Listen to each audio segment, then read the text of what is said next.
So the evaluation of this intra-industry theory shows the deepening of the trade theory. It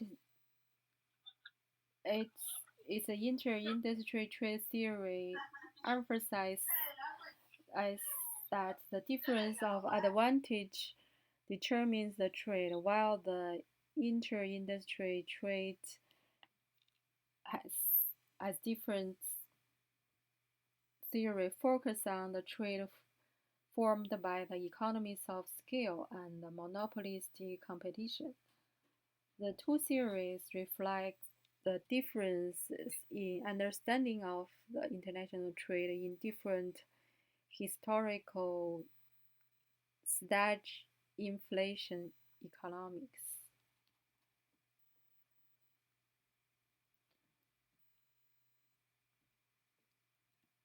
And the intra-industry trade is the criticism of the traditional trade theory, especially the assumption of that more according to the actual ones that interest the industry trade can exist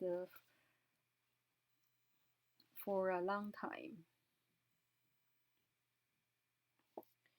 It illustrates the free competition of the market doesn't exist because other manufacturers had free access to the interest of the industry has been curbed, and therefore it don't belong to the perfect competition market.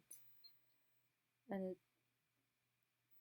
this is in line with the general state of the world economy today. In addition, the theory not only discusses from the supply side, it also investigates from the demand, which actually translate the implicates assumption of Ricardian theory, and the trade benefit equals the national benefit into the benefit of both the suppliers and the demanders. So according to this theory, the economies of scale are the essential content of contemporary economy, and there are the interests pursued by all countries. Moreover, the analysis that the benefit of the economies of scale are regarded as the interest of intra-industry trade that is closer to the reality. Of course, there are many inconsistencies and relative uncertainties in the analysis of this trade type. And the analysis of this trade type is in line with the reality. Some that cannot be applied in the reality.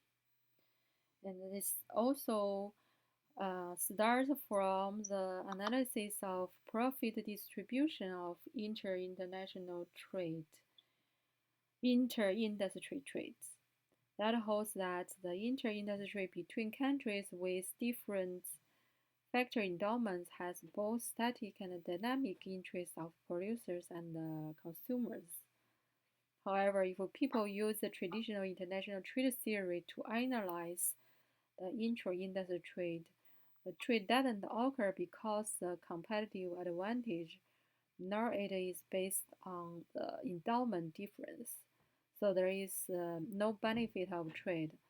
However, the economy of scale in this trade type can not only reduce the cost but also lead to more differentiated products and more choices. The direct result of such is the low price and the differentiated products. That is, the people's welfare level has been improved. We can use the producer surplus and the consumer surplus to analyze the static welfare effects of this trade type. And thus is welfare has some certain characteristic. So There is some shortcomings of this theory as well, because this emphasize is the basis of the economics of scale, but in reality has industry sector of economic skills and manufactured goods production department, but they are mostly in relative high income in developed countries. So the developed countries have an advantage in the international trade, and the developing countries, because of the industry